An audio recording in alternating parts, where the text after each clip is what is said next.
Em breve, você poderá carregar seu telefone no bolso enquanto caminha pela casa. E enquanto isso, seu carro elétrico será reabastecido enquanto estiver parado na entrada de sua garagem. A energia chegará a todos os seus aparelhos pelo ar, sem nenhum tipo de fio. Sei que isso parece um pouco ficção científica, mas os cientistas descobriram como fazer acontecer. Não se preocupe, eles não vão enviar eletricidade pelo ar como um raio. Em vez disso, usarão algo muito mais seguro: campos magnéticos. Digamos que você tem uma bobina de fio especial que cria um campo magnético quando recebe energia. Se você aproximar outra bobina dela, essa segunda bobina absorve a energia e a transforma em eletricidade. Isso significa que você pode alimentar coisas sem conectá-las à tomada, como uma lâmpada que se acende sozinha.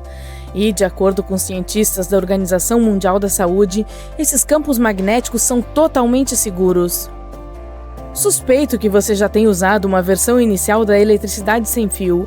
Quando você coloca a escova de dentes elétrica no carregador ou o telefone no tapete de carregamento, a energia elétrica salta entre eles. Há uma bobina especial dentro do carregador que cria um campo de energia giratório invisível quando recebe a eletricidade da parede. A escova de dentes ou o telefone tem outra bobina interna que capta essa energia e a transforma novamente em eletricidade para carregar a bateria. Isso é chamado de indução eletromagnética, mas esse método só funciona em distâncias curtas e não seria útil para alimentar toda a casa. Algumas empresas já estão trabalhando para tornar essa tecnologia perfeita e acessível. Uma empresa inventou seu método para enviar energia pelo ar chamado AirCord. Eles o utilizam em produtos da vida real. Um exemplo interessante são as pequenas telas de vídeo colocadas ao lado de produtos em supermercados com imagens que mudam. Essas telas não precisam de baterias ou cabos de alimentação. Outro gadget que utiliza essa tecnologia é uma fechadura inteligente projetada pela mesma empresa. Normalmente, as fechaduras eletrônicas inteligentes precisam de baterias potentes, mas esta permanece alimentada sem bateria e obtém energia de um transmissor Wide Charge no teto. Esse transmissor é como uma tomada elétrica invisível. Ele funciona de forma semelhante a um controle remoto de TV, no qual você usa um feixe de infravermelho para controlar o dispositivo à distância. Nesse caso, o transmissor recebe a eletricidade e a envia a todos os dispositivos que precisam de energia como um feixe de infravermelho. O transmissor analisa cada dispositivo para ver quanta energia ele precisa, assim como um roteador Wi-Fi gerencia a internet para diferentes dispositivos. Se nenhum dispositivo precisar de energia, o transmissor entra em repouso, mas acorda de vez em quando para verificar se algo precisa ser carregado. Nikola Tesla, um brilhante inventor e engenheiro elétrico que fez contribuições significativas para o desenvolvimento da eletricidade, ficaria muito feliz em ver tudo isso se tornar realidade. Ele acreditava que poderia construir um sistema que transmitiria eletricidade e sinais de comunicação por meio da ionosfera da Terra para todo o mundo. Para provar sua ideia, ele construiu uma torre Wardenclyffe especial em Nova York. Seu plano era usar a própria Terra como um circuito elétrico gigante. Em 1899, Tesla viajou para Colorado Springs, conhecida por suas grandes tempestades. Lá ele construiu um laboratório para testar suas ideias de eletricidade sem fio. A altitude elevada e as frequentes tempestades de raios tornaram o local perfeito para seus experimentos. Em seguida, ele retornou a Nova York e, com o dinheiro de um rico investidor, começou a construir a Wardenclyffe Tower. Tesla colocou hastes de ferro e placas de cobre sob a torre para ajudar a enviar energia através da Terra. Haveria uma enorme cúpula de metal no topo da torre.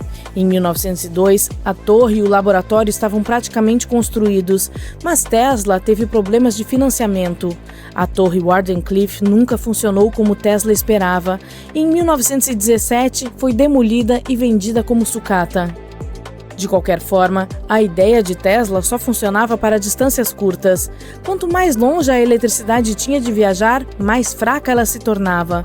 Os cientistas precisavam de uma maneira de enviar energia por longas distâncias e encontraram duas soluções viáveis em meados do século XX: micro-ondas e lasers. Em 1964, o engenheiro William C. Brown pilotou um pequeno helicóptero por 10 horas, usando apenas energia de micro-ondas. Depois, em 1975, Brown e um cientista da NASA, Richard Dickinson, enviaram 30.000 watts de energia por 1 milha, usando uma estação de pesquisa chamada Venus. Mas ainda havia um problema: metade da energia era perdida antes de chegar ao seu destino. Com o passar dos anos, a tecnologia continuou melhorando. Computadores, lasers, painéis solares e transistores ficaram mais avançados e abriram novos horizontes para a eletricidade sem fio. Por fim, ela poderia nos ajudar a mudar para uma energia mais limpa, que não fosse proveniente de combustíveis fósseis como carvão e gás. A empresa Emhod, sediada na Nova Zelândia, usa a tecnologia de irradiação de energia que começa com a eletricidade da rede elétrica e a transforma em micro-ondas. Essas micro-ondas viajam pelo ar de uma antena emissora para uma antena receptora, que as transforma novamente em eletricidade que podemos usar. Mas há um problema: vários tipos de ondas funcionam de maneiras diferentes. As micro-ondas podem percorrer longas distâncias sem perder muita potência, o que as torna excelentes para enviar energia para ilhas ou fábricas remotas. Mas se você tentasse enviar micro-ondas do espaço, precisaria de um receptor do tamanho de uma cidade. Os lasers podem tornar o feixe de energia menor e mais focado, o que significa que o receptor também pode ser pequeno, mas os lasers podem ser bloqueados por coisas como nuvens, neblina ou poeira. No momento, o feixe de energia não substituirá as linhas de energia em grandes distâncias, mas poderá ser usado para projetos menores, como carregar táxis voadores e drones de entrega no céu, alimentar robôs em cidades e fábricas e substituir geradores de reserva durante emergências. Países de todo o mundo estão investindo em transmissão de energia. A Europa está focada em energia limpa. A Agência Espacial Japonesa espera ter uma estação de energia solar gigante na órbita da Terra, coletando a luz do Sol e transportando eletricidade para nós até a década de 2030. Essa estação espacial poderia enviar 1 gigawatt de energia, o mesmo que uma grande usina nuclear produz em um ano.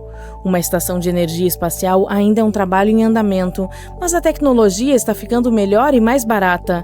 Portanto, no futuro, poderemos ter um mundo onde não haverá mais fios emaranhados, nem linhas de energia feias, e até mesmo eletricidade gratuita para todos.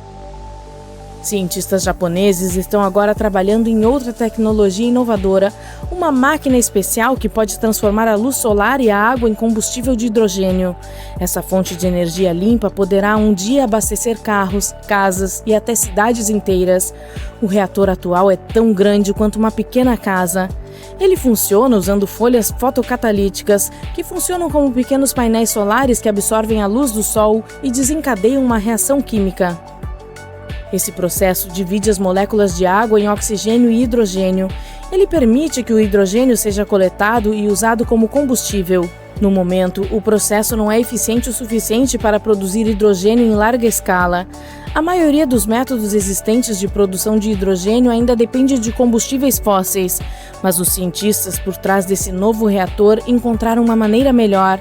Em vez de quebrar a água de uma só vez, o que desperdiça energia, sua máquina faz isso em 2 etapas.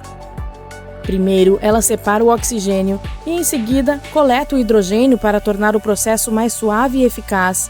A equipe usou um fotocatalisador especial que responde à luz ultravioleta e descobriu que, sob a luz natural do Sol, a eficiência da conversão de energia solar era 1,5 vezes maior do que no laboratório. Em alguns locais com luz solar mais forte, a eficiência poderia ser ainda maior. Mas ainda assim, em seu estágio atual, o reator atinge apenas cerca de 1% de eficiência, o que é muito baixo para uso comercial. Os cientistas acreditam que, para que essa tecnologia se torne prática, eles precisam aumentar a eficiência para pelo menos 5%. Para que isso aconteça, eles precisam de fotocatalisadores melhores e reatores maiores, e também precisam encontrar maneiras seguras de lidar com um subproduto complicado, que é um gás altamente inflamável criado durante o processo. Mas se conseguirem aumentar a eficiência, muitos cientistas e empresas começarão a produzir essa tecnologia em massa, levando a energia limpa e renovável do hidrogênio em grande escala. Você já ouviu falar de Nikola Tesla? Você definitivamente já ouviu falar sobre as grandes pirâmides do Egito. Mas e se eu te dissesse que Tesla pode ter provavelmente desvendado o antigo mistério que envolve as pirâmides? Espere, o quê? Este é um episódio crossover? Não. É muito provável que os segredos das pirâmides estejam escondidos à vista de todos. Mas primeiro vamos recapitular o que sabemos sobre elas. O que há de tão misterioso nelas? Quero dizer, elas são apenas construções antigas e peculiares, não são? Uma das maiores dúvidas é como elas foram construídas. Algumas pessoas acham que as pirâmides foram criadas por pessoas usando apenas as mãos e os músculos, mas outras acham que pode ter havido algum tipo de fonte de energia maluca que ainda não conhecemos. Por exemplo, e se os alienígenas ajudaram ou algo assim? Brincadeirinha, mas essa ideia de que alguma fonte de energia desconhecida foi usada para construir as pirâmides existe há muito tempo. Até mesmo em textos antigos, como os textos das pirâmides, fala-se sobre como os deuses nos deram algo para construir um grande poder. Portanto, talvez houvesse algo realmente poderoso e misterioso acontecendo naquela época. Quem sabe? No início do século XX, Nikola Tesla ficou obcecado com as grandes pirâmides do Egito. Ele leu vários livros sobre essas estruturas antigas e ficou impressionado com a quantidade de energia que elas pareciam ter. Naquela época, poucas pessoas sabiam muito sobre eletricidade, e Tesla começou a se perguntar se havia algum tipo de tecnologia avançada escondida nas pirâmides. Ele tinha a ideia de que o poder das pirâmides estava relacionado ao eletromagnetismo e dedicou muito tempo e esforço para tentar desvendar tal mistério.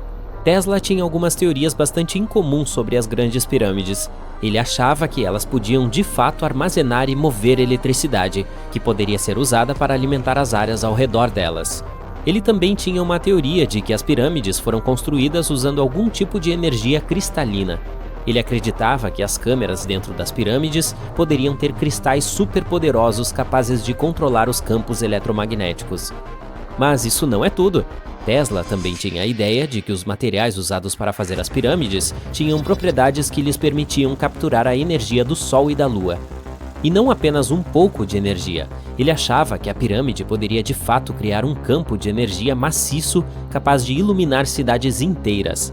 Ele achava que as pirâmides poderiam ser usadas como usinas de energia gigantes para gerar eletricidade e operar máquinas. Tesla até acreditava que as pirâmides estavam de alguma forma ligadas à energia cósmica, que poderia ser usada para a iluminação espiritual e cura. Muito New Age da parte dele. De qualquer forma, Tesla não estava tirando essas ideias do nada. Ele estava estudando seriamente tudo o que podia sobre as pirâmides, desde artefatos e textos antigos até hieróglifos e desenhos. E ele teve a ideia de que as pirâmides foram projetadas para serem amplificadores de energia e que algum tipo de fonte de energia desconhecida foi usada durante sua construção. Mas, na verdade, suas ideias tiveram um grande impacto na maneira como pensamos sobre as pirâmides atualmente. Pesquisadores e estudiosos têm se aprofundado em suas teorias há anos e as têm usado para desvendar alguns dos maiores mistérios que cercam essas estruturas antigas. Por exemplo, recentemente os cientistas usaram a física teórica para investigar como a Grande Pirâmide do Egito reagiria a determinadas ondas de rádio. Eles descobriram que, se as ondas de rádio tivessem um determinado comprimento, a pirâmide poderia concentrar a energia dentro de suas câmeras e focalizá-la sob sua base. Os cientistas fizeram muitos cálculos para descobrir isso. Primeiro, pensaram em quais comprimentos de onda de rádio funcionariam melhor. Em seguida, fizeram um modelo de como a pirâmide reagiria às ondas. Eles calcularam quanto da energia das ondas seria absorvida ou espalhada. Por fim, verificaram como a energia se movimentaria dentro da pirâmide quando as ondas a atingissem. Para ajudar a explicar tudo isso, os cientistas usaram algo chamado análise multipolar. Isso é quando você pega um objeto complicado e o divide em partes mais simples. Aí é possível ver como cada parte interage com a energia que está chegando. É como desmontar um quebra-cabeça para ver como cada peça se encaixa. Os pesquisadores estão interessados em saber como tudo isso poderá ser usado no futuro. Eles querem criar partículas realmente minúsculas que possam fazer a mesma coisa que a pirâmide, mas com a luz. Ao alterar o tamanho, a forma e o material dessas partículas, eles podem controlar como a luz se move ao redor delas. Isso pode ser muito útil para coisas como a criação de sensores minúsculos ou células solares super eficientes. Os cientistas tiveram que fazer algumas suposições quando estavam fazendo sua pesquisa. Eles presumiram que não havia nenhum espaço oculto dentro da pirâmide e que o material usado para construí-la era o mesmo.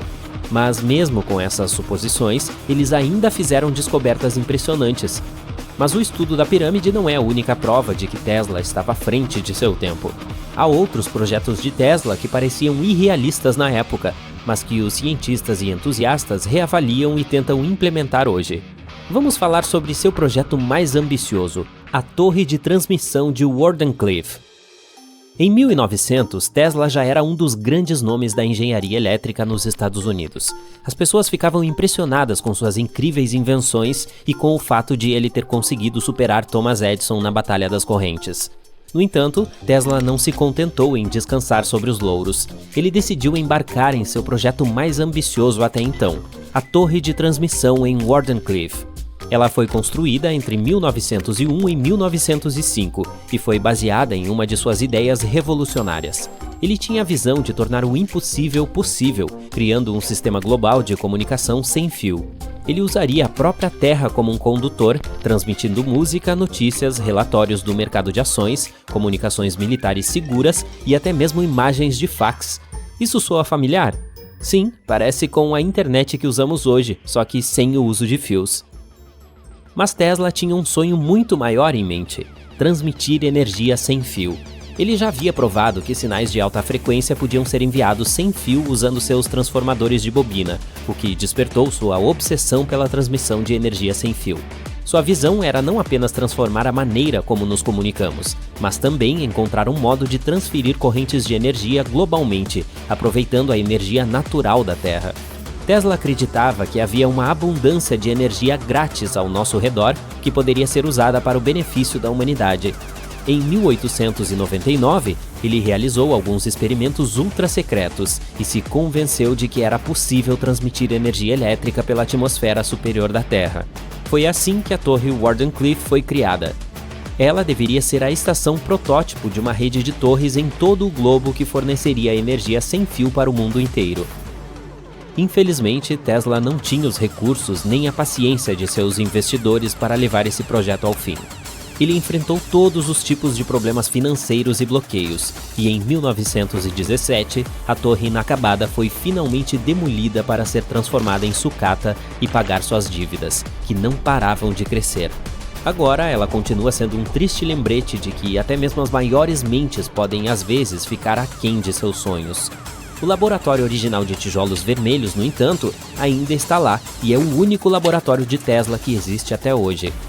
Fato curioso, em 2017 uma equipe de filmagem fez uma descoberta maluca.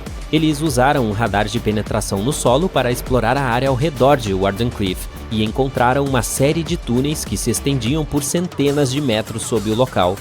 Ninguém sabe exatamente para que esses túneis eram usados, mas há anos as pessoas especulam que eles faziam parte do grande plano de Tesla.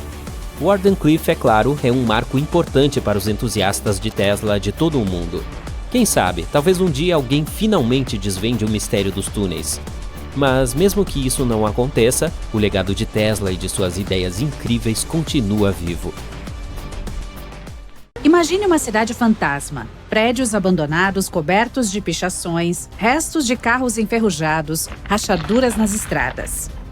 E agora, adicione a isso um manto grosso de fumaça preta vindo de debaixo do solo. E o próprio solo é quente ao tocá-lo. Você está entrando em Centralia, na Pensilvânia. Centralia costumava ser um lugar animado durante os anos 1800 e até a década de 1960. Suas ricas minas de carvão atraíam muitas pessoas para trabalhar e morar lá. Mas em 1962, uma dessas minas acidentalmente pegou fogo e o incêndio começou a se espalhar no subsolo. O carvão é um combustível que queima lentamente, então os cidadãos continuaram a viver tranquilamente por quase mais 2 décadas. Até que o fogo começou a tomar conta da cidade. Um dos piores acidentes foi quando um buraco gigante apareceu do nada no quintal de uma casa em Centralia. Felizmente, ninguém se feriu, mas depois disso, as pessoas começaram a deixar o local. Nos 30 anos seguintes, quase todos se mudaram, embora nem todos. Desde 2020, 5 pessoas ainda vivem lá. Mas fora isso, Centralia é sem dúvida uma cidade fantasma. E prédios abandonados em ruínas e estradas rachadas são apenas uma pequena parte disso. A coisa mais perturbadora sobre esse lugar é a fumaça que sobe do solo através das rachaduras. As chamas no subsolo ainda são furiosas, aquecendo a superfície e destruindo lentamente os restos da cidade. Na verdade, foi isso que inspirou a famosa cidade fictícia de Silent Hill. Estima-se que o incêndio dure mais 250 anos. E a essa altura, não haverá nada além de uma área de terra queimada ali. Se você tem medo de insetos, esse lugar provavelmente será seu pior pesadelo. As cavernas de Gomanton, na Malásia, poderiam ser um dos lugares mais pitorescos do mundo, se não fosse por seus moradores. Primeiro, há morcegos. Mais de 2 milhões desses animais vivem nas vastas extensões das cavernas. Eles se assustam facilmente, mas acho que você não quer isso. Milhões de horrorosos alados voando na sua direção em pânico não devem ser menosprezados. Em segundo lugar, tem baratas lá. E enquanto o número de morcegos é mais ou menos determinado, as baratas que andam pelo chão e nas paredes das cavernas são incontáveis. Há tantas delas que você não conseguirá dar um único passo sem uma dúzia dessas terríveis subindo pelas suas pernas. E, finalmente, se você conseguir não gritar com as baratas e despertar hordas de morcegos, poderá ser recompensado com outros maravilhosos moradores das cavernas. Isso inclui cobras, escorpiões e centopeias venenosas gigantes. Encantador! Ainda assim, as grutas são abertas ao público e muitas pessoas visitam este local. Bem no meio do nada, na imensidão do deserto de Karakum, na Ásia Central, há um grande buraco no chão que queima para sempre. Ele se chama Cratera de Gás de Darvaza e é um poço real, amplo e profundo que está em chamas há mais de meio século. Os habitantes locais o chamam de Porta do Inferno e a vista é realmente assustadora. Não há como extinguir as chamas e os cientistas acreditam que a cratera continuará queimando por séculos a fio. O poço aparentemente apareceu em 1971, quando um grupo de engenheiros explorou a área e pensou ter encontrado uma reserva de petróleo. No entanto, era um bolsão de gás natural, e quando a plataforma de perfuração começou a trabalhar no local, o solo desabou.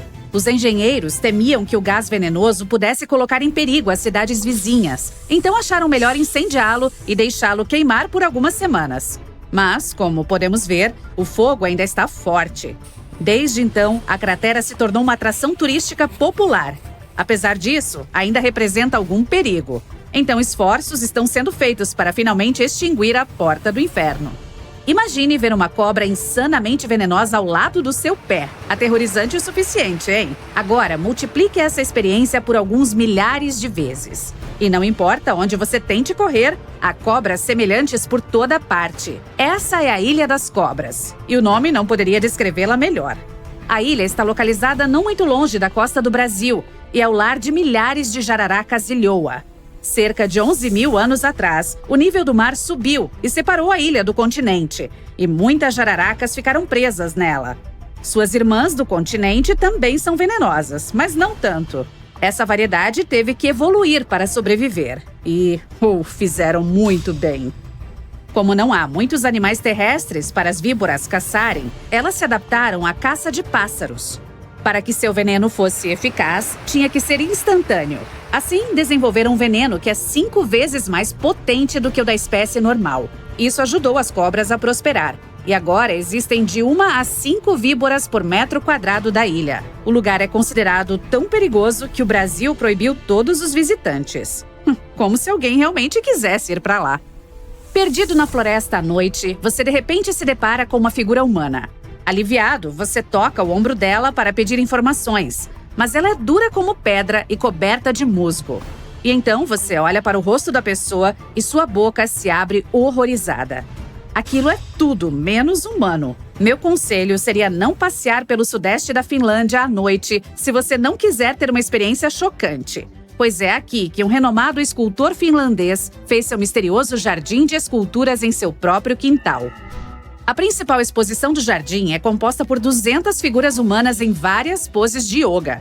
Mas à medida que anda por lá, você pode se deparar com as obras mais sinistras, como uma figura encapuzada com os braços esticados para frente e profundos buracos negros para os olhos. Somando-se à estranheza, há dentes humanos reais na boca de algumas estátuas. O próprio jardim surgiu porque o escultor era bastante recluso e não queria sair de casa. Quando solicitado a emprestar algumas de suas esculturas para museus, ele dizia que precisava perguntar se elas queriam. Porém, parece que elas nunca quiseram. Estátuas assustadoras são aterrorizantes o suficiente, Mas e quanto a bonecas horripilantes? Se você estiver no Japão e quiser ter uns arrepios na espinha, não deixe de visitar Nagoro. É um pequeno vilarejo no sul do país. Passando por suas casas e quintais, você verá aldeões sentados em varandas ou cuidando de seus jardins. Nada de especial, até você perceber que eles não estão se movendo. E nunca irão, pois são bonecos em tamanho real. Uma das moradoras locais voltou para sua cidade natal em 2002 e tinha como hobby fazer espantalhos para jardins e campos. Mas então isso passou de uma coisa prática para uma espécie de trabalho memorial. Sempre que algum de seus vizinhos ia embora da aldeia ou morria, ela fazia uma boneca em tamanho real com a imagem da pessoa, relembrando algo que essa pessoa fazia de verdade. Elas estão sentadas, em pé, deitadas no chão e têm até salas de aula cheias de bonecas na escola local. Mas provavelmente a coisa mais estranha sobre isso é que a população humana de Nagoro tem menos de 30 pessoas. E os espantalhos superam os moradores vivos em mais de 10-1.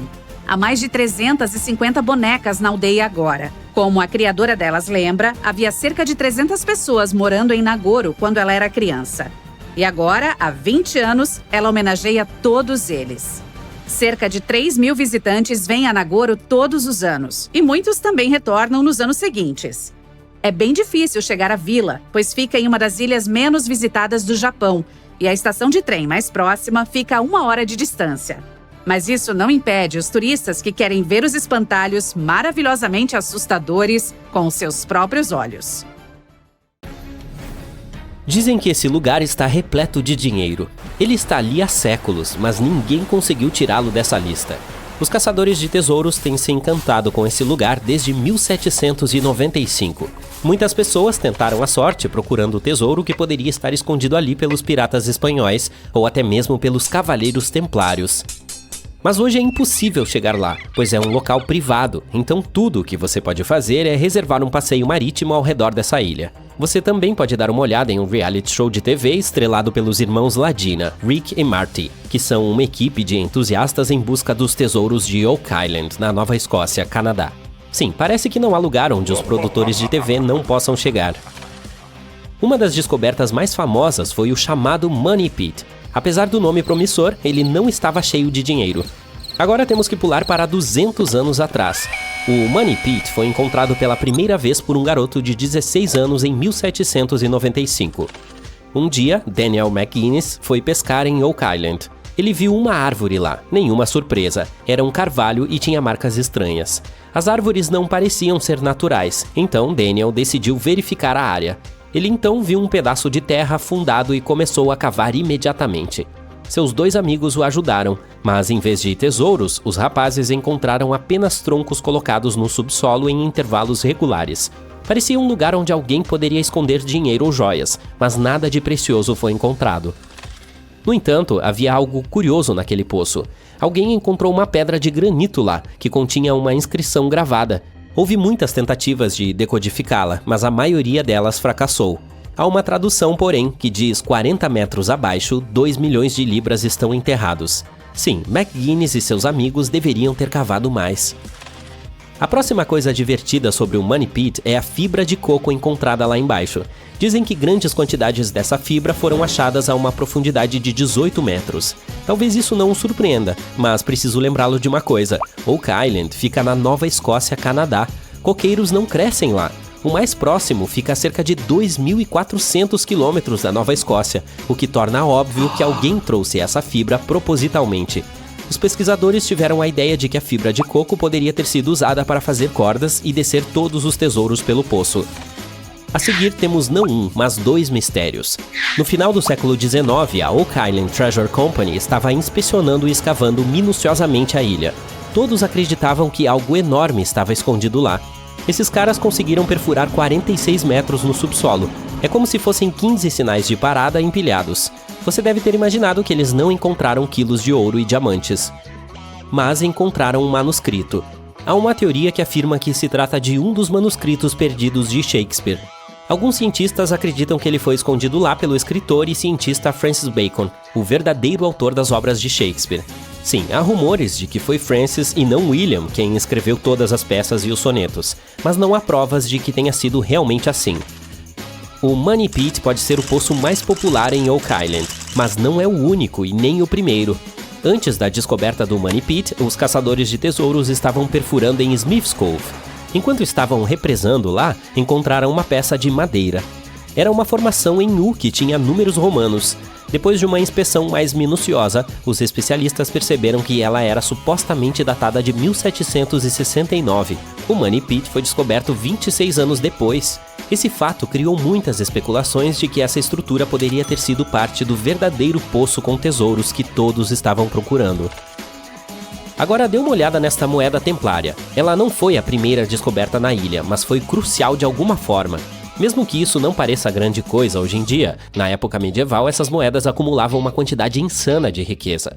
Em geral, elas eram armazenadas em fortalezas europeias. Para os caçadores de tesouros, essa moeda era um sinal claro de que havia mais a ser encontrado na ilha. A lógica é simples. Se há uma moeda desse tipo, deve haver algo mais. E eles estavam certos, essa não foi a única descoberta dos templários. Na costa sudoeste da ilha foi encontrado um virote. Os especialistas dizem que ele data do século XIII, mas, mais uma vez, isso não era algo que os caçadores de tesouros estavam procurando. Mais algumas moedas foram encontradas na ilha. Ricky e Marty Ladina recuperaram essa preciosa peça de um pântano. A moeda é feita de cobre e, desta vez, é originária da Espanha. Quando ela foi encontrada, os irmãos Ladina só conseguiram ver o número 8 gravado nela. Mais tarde, porém, alguns especialistas estudaram essa moeda e afirmaram que ela foi fabricada por volta do século XVII. Eles conseguiram limpá-la bem e viram a data de 1652 gravada no verso. Há uma teoria que afirma que os exploradores espanhóis encontraram um tesouro, mas o esconderam em vez de levá-lo ao rei.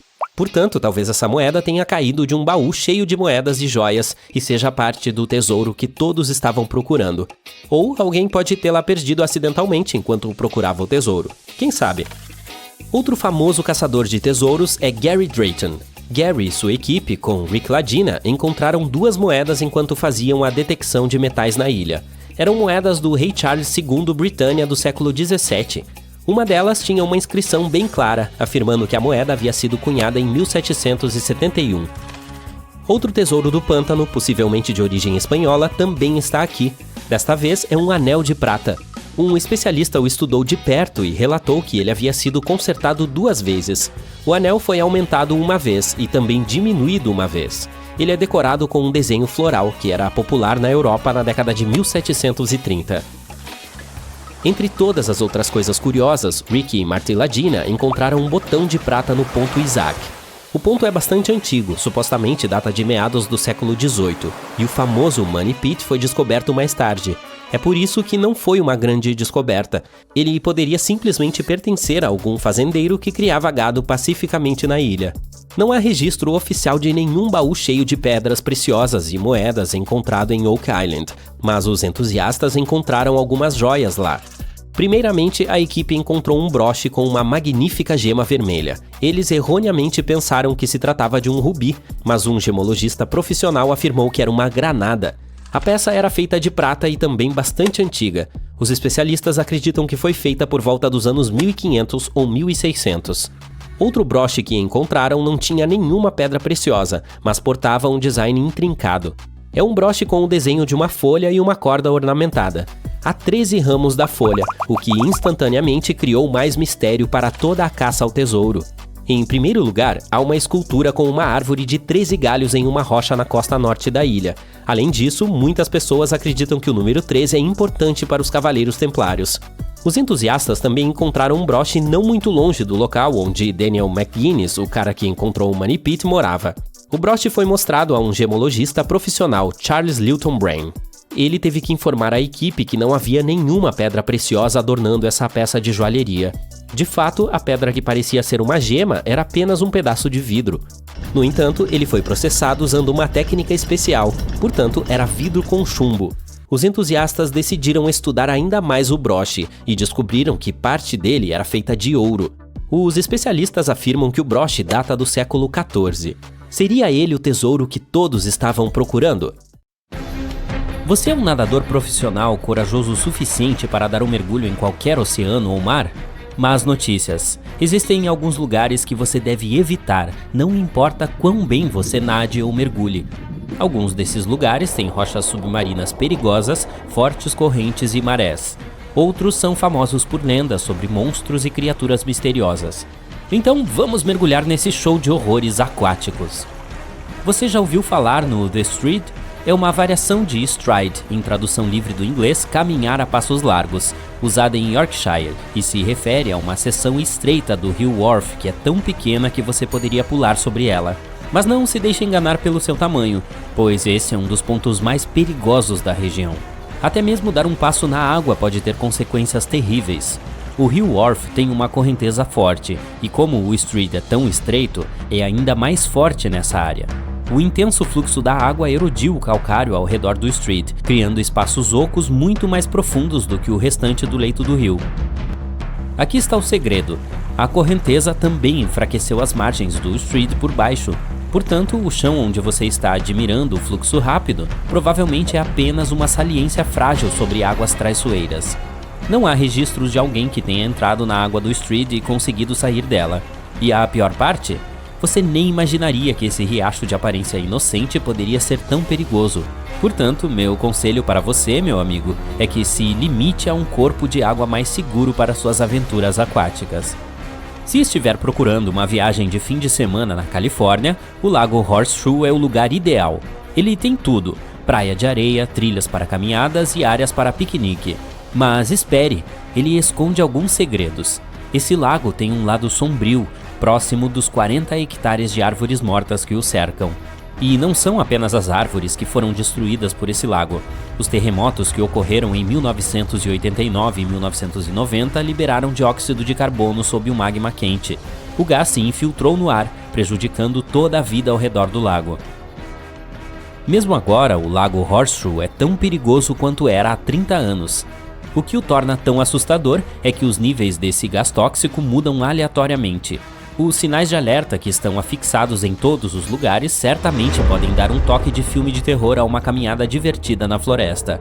Em Kauai, no Havaí, há um grupo de cachoeiras deslumbrantes que costumavam ser um destino popular para os turistas. As cataratas de Kipu, como são chamadas, já foram o local ideal para nadar e mergulhar. Para chegar até elas, era preciso fazer uma longa caminhada por um caminho de terra até finalmente chegar a uma vista de tirar o fôlego de uma cachoeira de 6 metros que jorrava em uma piscina cristalina abaixo. Mas desde 2011, essa área está proibida para o público. Por quê, você pergunta? Bom, houve muitos acidentes nas cataratas de Kipu. Obviamente, pular do topo da cachoeira seria um motivo óbvio para isso, mas além disso, houve casos muito mais misteriosos. Testemunhas contam histórias de nadadores que aproveitavam tranquilamente a piscina na parte inferior da cachoeira e foram subitamente arrastados para baixo da superfície. Nenhuma explicação definitiva foi encontrada para esses acidentes. Os habitantes locais acreditam que a culpa é do espírito da água Moa, que não gosta de ser incomodado por turistas barulhentos. Há também a teoria de um poderoso redemoinho no fundo da piscina. De qualquer forma, os livros de guia turístico não mencionam mais as cataratas de Kipu, e a invasão de propriedade é punida severamente. O buraco de Sama-e-san, localizado no Golfo da Tailândia, é o melhor lugar para mergulhadores que buscam emoção, mas também é o mais perigoso. Com uma queda de 85 metros, é o local de mergulho mais profundo da região. Mas sua profundidade não é o único motivo pelo qual é considerado um local a ser evitado. A área é uma importante zona de navegação para navios petroleiros gigantes. As fortes correntes ao redor do buraco tornam o mergulho ainda mais traiçoeiro. E como se isso não bastasse, o buraco de Sama-e-san também é o lar de barracudas mortais que podem facilmente atacar mergulhadores desavisados. A água é tão turva que a visibilidade é quase nula, o que torna difícil avistar essas criaturas marinhas agressivas. Resumindo, o buraco de Sama-e-san é um local de tirar o fôlego, mas extremamente perigoso, que só deve ser explorado por mergulhadores experientes com nervos de aço. Agora vou falar sobre a praia de New Smyrna, a capital mundial de ataques de tubarão. Se estiver procurando um local de férias relaxante no condado de Volusia, na Flórida, talvez deva evitar essa praia. As águas ao redor da praia de New Smyrna estão repletas de peixes, o que atrai muitos tubarões. De fato, foram registrados tantos ataques de tubarão nessa área que ela ganhou o título de capital mundial dos ataques de tubarão. Até mesmo os cientistas alertaram que, se você for nadar nessa área, é provável que se aproxime de pelo menos uma dessas criaturas. Estamos falando de uma distância de 3 metros e, em muitos casos, você nem perceberia. Para piorar a situação, o tubarão cabeça chata, um dos tipos mais perigosos e agressivos, foi visto nessas águas. Mais uma vez, Kauai aparece em nossa lista. A praia na costa de Napali, chamada Praia de Hanakapiai, pode parecer o paraíso na Terra. Mas não se deixe enganar. Para chegar lá, é preciso caminhar por uma trilha rochosa super íngreme de 3 quilômetros. Não há salva-vidas nessa praia remota, portanto, mesmo que você decida dar um mergulho na água, estará por sua conta. A maior ameaça à sua segurança são as correntes de retorno incrivelmente fortes. Elas estão quase sempre presentes porque não há recifes para proteger a costa, e se alguém for pego por uma, não há lugar seguro para nadar por quilômetros. A praia segura mais próxima fica a 10 quilômetros de distância. Acredite em mim, essa praia não tem o melhor histórico em termos de segurança. Portanto, é altamente recomendável que você fique fora da água se acabar indo para lá. Agora vou contar sobre um lugar que parece ter saído diretamente de um filme de terror. Estamos falando do Berkeley Pit, que é um lago artificial situado em Butte, no estado de Montana, nos Estados Unidos. A primeira coisa que você notará sobre esse lugar é que ele tem uma cor vermelho-sangue assustadora que só pode ser descrita como inquietante. Você pode se sentir tentado a dar um mergulho, mas isso seria um erro grave. Nem mesmo toque na água. Ela é extremamente perigosa devido aos metais pesados presentes nela, como cádmio, arsênico, zinco, chumbo e cobre. Eles são provenientes das rochas que circulam o lago e tornam a água super ácida. De fato, esse lugar costumava ser uma mina de cobre a céu aberto, daí a sua cor. Portanto, se quiser meu conselho, evite esse lugar a todo custo. Tem 3 lagos que talvez sejam os lugares mais perigosos de todos os que mencionei até agora. Todos eles estão localizados na África. O Lago Mono-1 e o Lago Nyos, em Camarões, e o Lago Kivu, em Ruanda, são como bombas relógio prontas para explodir. Eles foram formados sobre piscinas subterrâneas de rocha derretida, e às vezes essa rocha derretida libera gases tóxicos, como metano e dióxido de carbono, diretamente na água. Quando isso acontece, os gases podem se acumular até explodirem repentinamente na água, criando ondas enormes que podem destruir tudo em seu caminho. Esse tipo de explosão é chamado de erupção límnica e pode liberar uma nuvem de gás venenoso que pode ser prejudicial a tudo que estiver nas proximidades. A parte mais aterrorizante? Essas explosões podem ocorrer a qualquer momento, sem nenhum aviso. Portanto, se você se encontrar perto de um desses lagos, é melhor ficar em alerta máximo, pois nunca se sabe quando a próxima explosão pode acontecer. Talvez você conheça outros lugares que não recomendaria para um mergulho divertido? Compartilhe suas não recomendações nos comentários abaixo. Estou prestes a apresentá-lo a um lugar onde as leis da física tiram férias. Bem-vindo ao Mystery Spot, onde se pode testemunhar todos os tipos de coisas implausíveis que te deixarão encucado. Não se preocupe, não se trata de feitiçaria ou bruxaria. São apenas algumas ilusões de ótica inteligentes que mexem com seu cérebro e o fazem questionar a realidade. Na época em que a Grande Depressão estava atingindo fortemente, as pessoas precisavam de distrações para se divertir. Foi assim que o setor de entretenimento deu origem ao conceito de pontos misteriosos. Um dos mais famosos pontos misteriosos é o que fica próximo a Santa Cruz, na Califórnia. O nome é intrigante e místico, não é mesmo? Ao entrar, você verá pessoas em pé em um piso inclinado ou em ângulos impossíveis em uma superfície plana. Você verá uma bola rolando rampa acima, desafiando a gravidade e a lógica. É como estar em uma casa divertida, mas sem palhaços assustadores. O local é conhecido por suas demonstrações que desafiam a gravidade, que parecem distorcer as leis da física, tanto na curta caminhada morro acima quanto dentro do prédio de madeira no local.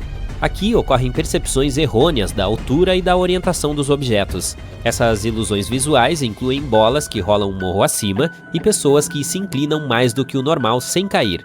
Psicólogos de Berkeley afirmam que todas as percepções equivocadas decorrem do simples fato de a casa estar inclinada em um ângulo de 20 graus. A próxima parada é novamente nos Estados Unidos, mas desta vez na Represa Hoover, em Nevada. Aqui a gravidade parece brincar conosco também. Faça este experimento se algum dia for até lá. Despeje água de uma garrafa sobre a represa. você verá que em vez de descer, a água começará a fluir para cima. A razão por trás disso é uma corrente de ar ascendente muito poderosa que a estrutura da represa cria. Em outras palavras, a água é levada para cima pelo vento. Esse truque não é exclusivo da represa, pois há uma cachoeira reversa nas Ilhas Faroe. Ela ocorre devido a um fenômeno climático selvagem conhecido como cachoeira invertida. Imagine um gigantesco redemoinho de jatos do oceano subindo em um penhasco rochoso íngreme de 470 metros de altura. Mas como esse fenômeno maluco acontece, você pergunta? Bem, é tudo graças a uma coluna de ar em espiral que gira perto de penhascos altos e íngremes, criando um efeito de mini tornado. E quando o vento atinge a borda do penhasco, ele se torna ainda mais forte e capta a água costeira, que então jorra pelo penhasco e cria um enorme funil de água e vento. Aparentemente, essas cachoeiras invertidas também podem ocorrer em outros lugares, como nos penhascos de Moher, na Irlanda, nas montanhas da Islândia e até mesmo nas cachoeiras de Waipuria, no Havaí. Isso é que é mostrar as habilidades da Mãe Natureza. Colina magnética em Ladakh, Índia. O destino certeiro para uma viagem de carro alucinante. Aqui você pode ver objetos e carros subindo a colina como se estivessem presos em algum tipo de vórtice magnético. É uma ilusão de ótica que ocorre graças às inclinações e ao layout geral da área. A estrada pode parecer que está subindo, mas na verdade é uma estrada em declive disfarçada, pregando peças no cérebro como um mágico astuto. Você também pode ver seu carro se movendo sozinho em ponto morto. Não, seu carro não está assombrado, é apenas a física básica em ação. Mesmo quando o motor está desligado, as rodas ainda podem girar graças ao impulso e à sutil inclinação da estrada. O Monte Aragats tem uma história semelhante à da colina magnética da Índia. Ele também é como um ímã para os caçadores de emoções e entusiastas de carro e fica localizado na fronteira entre a Turquia e a Armênia. Ele tem a reputação de fazer os carros desafiarem a gravidade. Pessoas de todo o mundo visitam essa montanha para testemunhar o incrível espetáculo em que um carro estacionado na encosta parece rolar para cima, sozinho, sem nenhum motorista ao volante. Há um rio próximo que também corre morro acima. As pessoas que visitaram esse local afirmam que é mais fácil subir do que descer. O número 6 da lista é a Rocha Dourada de Myanmar. A pedra parece que está prestes a cair da colina a qualquer momento, mas ela não vai a lugar algum. Ela está lá há mais de 2.500 anos. A rocha é a peça central de um impressionante pagode que fica em seu topo, elevando-se 16 metros acima do solo. De acordo com a lenda, a rocha é mantida no lugar por nada menos que um fio de cabelo de Buda. Não é de se admirar que esse lugar seja um dos mais importantes locais de peregrinação budista em Myanmar. A rocha foi escolhida por um rei celestial que ficou impressionado com o incrível ascetismo de um monge budista. Então, ele usou seus poderes sobrenaturais para colocar cuidadosamente a rocha em seu local atual, onde ela se parecia com a cabeça do monge. Como se isso não bastasse, dizem que somente uma mulher pode mover a rocha. É por isso que as mulheres não podem tocá-la. Portanto, se você estiver pronto para uma aventura, vá até essa magnífica rocha e pagode e testemunhe você mesmo essa façanha que desafia a gravidade. De volta aos Estados Unidos, o vórtice de Oregon está localizado em Sardine Creek, no estado de Oregon. É uma atração turística existente desde 1930. Os proprietários da atração afirmam que se trata de alguma atividade paranormal, mas é bastante óbvio que ilusões de ótica inteligentes estão envolvidas. Diz a lenda que mesmo antes de a atração ser construída, os nativos americanos da região avisavam que essa terra era proibida e os cavalos se recusavam a ir até lá. Mas então, alguns mineradores de ouro construíram um escritório de avaliação no local em 1904 e o prédio acabou deslizando em um ângulo estranho. Agora imagine o seguinte, você está em um local aconchegante, longe da poluição luminosa da cidade, olhando para bilhões de estrelas que dão um show de brilho acima de você. Mas se você tiver sorte de estar em Marfa, no Texas, terá um gostinho a mais. Orbes misteriosos decidem participar da diversão, brilhando como um diamante, e fazem isso há mais de 100 anos. Mas o que são essas esferas brilhantes chamadas luzes de Marfa? Bem, todo mundo tem suas próprias teorias. Algumas pessoas acham que são apenas luzes de carros da rodovia próxima, mas isso não tem graça. Outras acreditam que esses orbes são, na verdade, seres sencientes tentando transmitir algum tipo de mensagem importante para nós, meros mortais. Imagine estar à beira de um lago deslumbrante admirando a vista pitoresca de um vulcão majestoso. De repente, você ouve um boom alto e as chamas disparam no ar como se fosse um show de fogos de artifício. Mas não se preocupe, não se trata de uma erupção, é apenas o lago e vulcão Calva-Aigen fazendo seu trabalho. Esse espetáculo de fogo é causado por um fenômeno natural em que gases sulfúricos irrompem pelas rochas e se inflamam ao entrar em contato com o ar externo. O resultado? Chamas que se elevam até 5 metros de altura, queimando em azul como as luzes de neon mais legais que você já viu. E como se isso não bastasse, o enxofre líquido que desce pela montanha parece um rio derretido de lava azul elétrica. É tão aterrorizante e de tirar o fôlego que você não esquecerá tão cedo dessa visão. E por falar em coisas inesquecíveis, a estrutura Richat, na Mauritânia, tem sido um enigma atraente para os astronautas desde o início do programa espacial da NASA. Esse padrão circular na crosta terrestre foi criado por um domo elevado que sofreu erosão ao longo do tempo, revelando as camadas originais de rocha plana. À medida que você se move do centro da estrutura para fora, você viaja no tempo, pois as camadas de rocha mais antigas são expostas no meio. Esse fenômeno geológico é composto de rochas sedimentares e ígneas e mede 45 km de diâmetro. Do espaço é possível ver várias falhas onde as camadas de rocha se deslocaram e foram separadas. A estrutura Richat está situada no coração do deserto do Saara. Prontinho, esta é a nossa versão dos 10 melhores. Você acrescentaria algo mais a essa lista? Navios e aviões desaparecendo sem deixar rastro. Passageiros que nunca mais foram vistos. Relatos de luzes estranhas no céu. Não, essas não são cenas de um sucesso de bilheteria de Hollywood, mas algumas das estranhas ocorrências relatadas por mais de um século em uma área sinistramente apelidada de o Cemitério do Lago Ontário, também conhecido como Triângulo das Bermudas do Canadá, ou o Vórtice de Marysburg. Ele se estende por uma parte do Lago Ontário, de Kingston ao Condado de Prince Edward, no Canadá, e até Oswego, em Nova York, nos Estados Unidos. As lendas sobre essa área podem ser tão arrepiantes quanto a água gelada do lago em que aconteceram. A história mais inquietante envolve a escuna chamada Bavária. Era 1889 e o navio estava sendo rebocado pelo lago. Águas agitadas partiram a corda de reboque e o Bavária flutuou para longe. Felizmente, a escuna foi encontrada mais tarde em segurança e totalmente intacta. Mas faltava uma coisa: a tripulação. Nem uma única pessoa estava a bordo. O que torna essa história ainda mais bizarra é que a mesa do jantar estava posta. Um pão foi encontrado recém-assado e o dinheiro do capitão e seus documentos estavam todos contabilizados. Havia até um canário de estimação cantando alegremente, como se nada estivesse errado. O que aconteceu com a tripulação? Podemos nunca saber. E esse não foi um incidente único. Pouco mais de uma década depois, em 1900, 3 navios, o Annie Menes, o Picton e o Acacia, estavam navegando pelo lago. Apenas 2 chegaram ao seu destino final.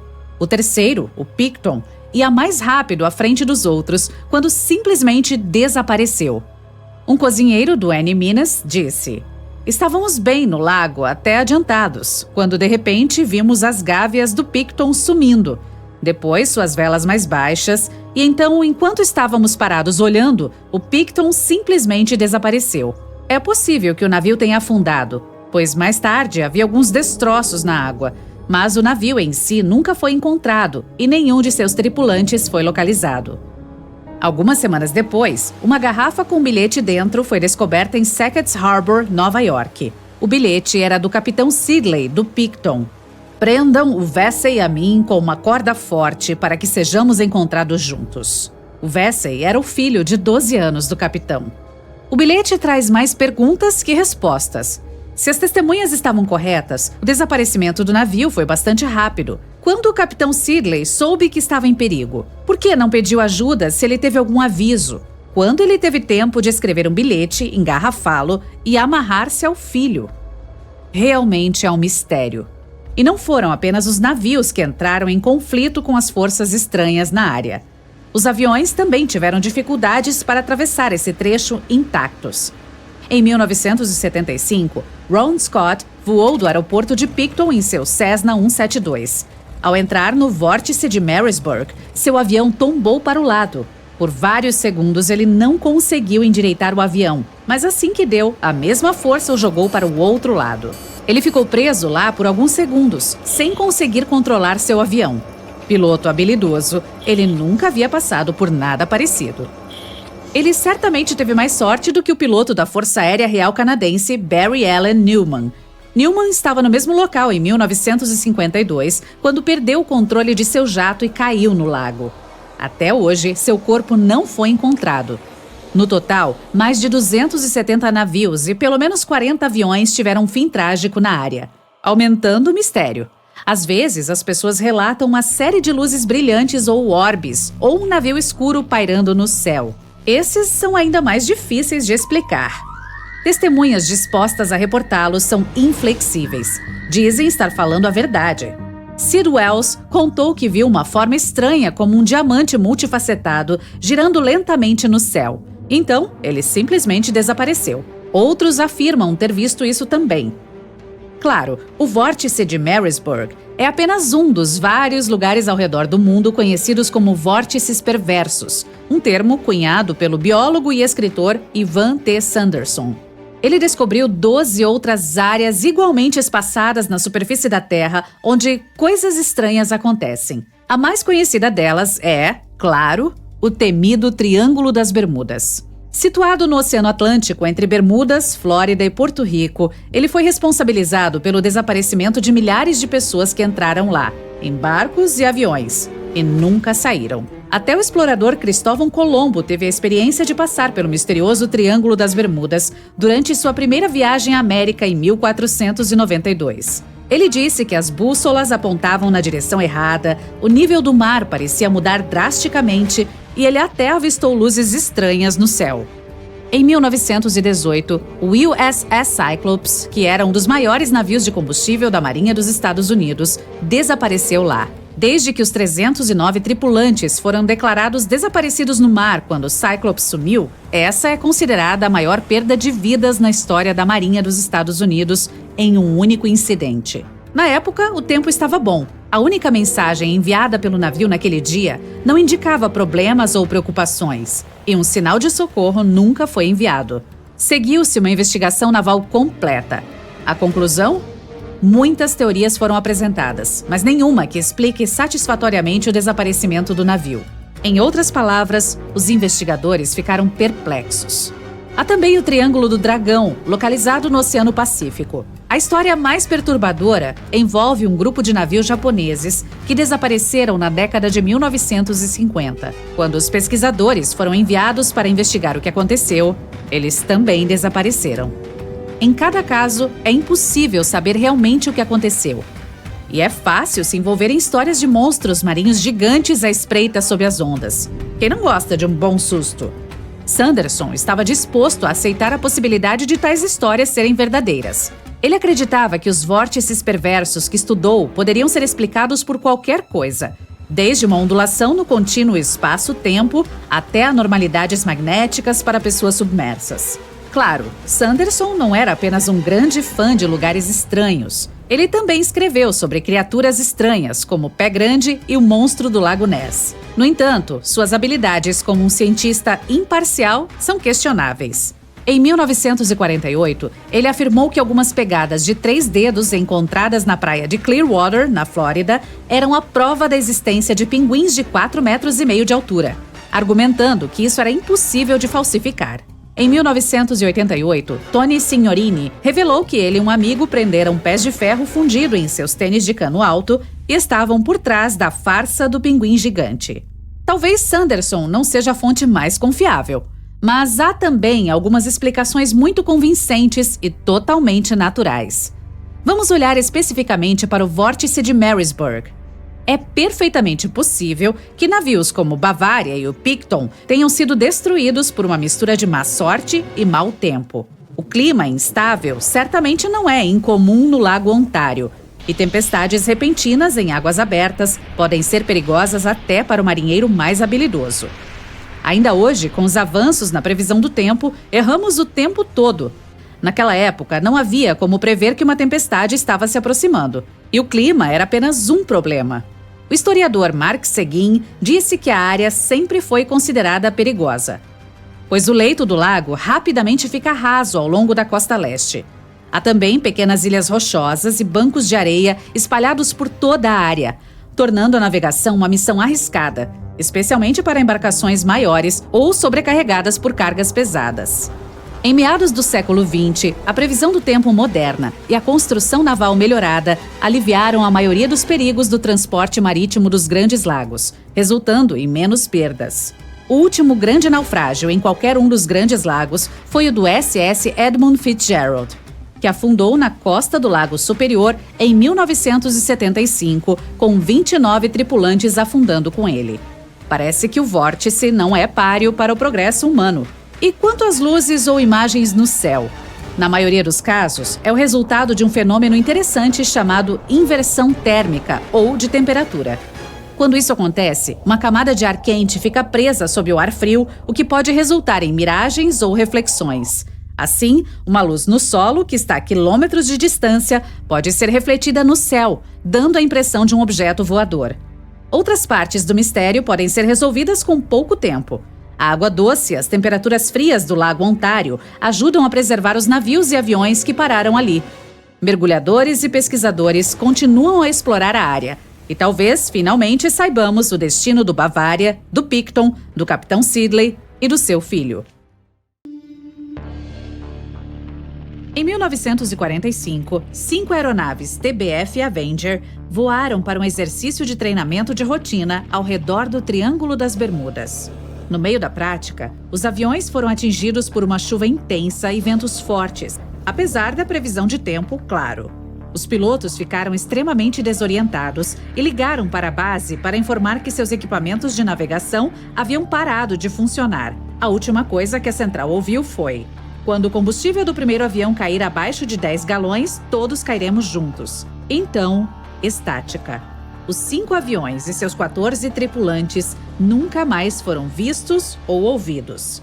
Em sua primeira viagem ao Novo Mundo, em 1492, Cristóvão Colombo navegou pelo Triângulo das Bermudas.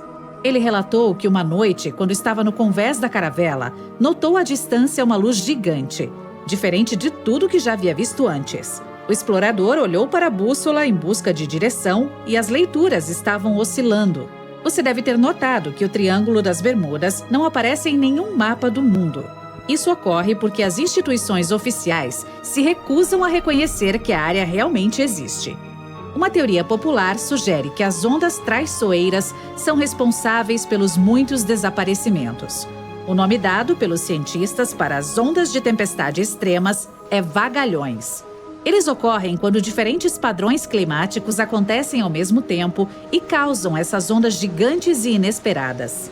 Testemunhas dizem que elas parecem gigantescas paredes de água e podem explicar por que os navios afundam rápido e sem deixar rastros.